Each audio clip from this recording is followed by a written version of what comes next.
Hi friends, money కుకింగ్స్కి స్వాగతం అండి.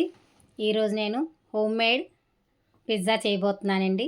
ముందుగుండా ఒక కప్పు గోధుమ పిండి తీసుకొని అందులో ఒక స్పూన్ సాల్టు, ఒక స్పూన్ పంచదార, ఒక స్పూన్ బేకింగ్ సోడా, ఒక స్పూన్ పెరుగు వేసుకొని కలిపి ముద్దగా మెత్తగా ఉండాలండి. కలిపినప్పుడు మన చపాతీ పిండిలా గట్టిగా కలపకూడదు.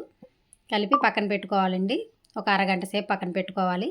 ఆ పెట్టుకున్న తర్వాత మనం గోధుమ పిండి కానీ మైదా పిండితో కానీ ఎలాగైనా సరే ఒత్తుకుంటామండి. ఆ ఒత్తుకొని ఒక లేయర్కి టమాటా సాస్ రాస్తామండి. తర్వాత కంచానికి నూనె రాసి పక్కన పెట్టుకుంటామండి. ఆ కంచంలోనే ఇది పెట్టుకొని ఆ లేయర్ మీద టమాటా సాస్ రాస్తామండి. మళ్ళీ సెకండ్ లేయర్ అండి. ఆ సెకండ్ లేయర్కి కూడా మసాలా చాటు, టమాటా సాస్ వేస్తామండి. వేసి మళ్ళీ అప్లై చేస్తామండి. దాని మీద చీజ్ అండి, ఆ చీజే మెయిన్ అండి. ఆ చీజ్ వేసుకొని పైన మళ్ళీ టమాటా ముక్కలు, ఉల్లిపాయ ముక్కలు, క్యాప్సికమ్ వేసుకొని దానిపైన డెకరేషన్ చేసుకుంటామండి. పిజ్జాకి కావాల్సిన ఐటమ్స్ అండి అవన్నీను.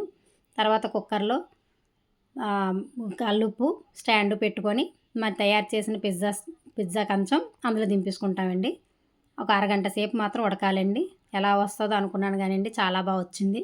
మేము ఎప్పుడు పిజ్జా బయట ఎక్కడా తినలేదండి. ఇదే ఫస్ట్ టైం హోమ్ మేడ్ తయారు చేశానండి పిల్లలకి.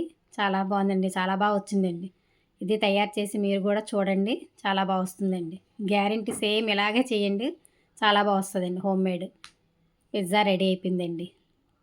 చూడండి, మీరు కూడా చూసుకోండి, చాలా బాగుంటుంది. సేమ్ అలా పిజ్జాలాగా వచ్చిందండి. ఇంకా మనకు కావాలంటే వేసుకోవచ్చు, కానీ చాలండి ఇవి పిజ్జాకి సంబంధించినవి. బాయ్ అండి.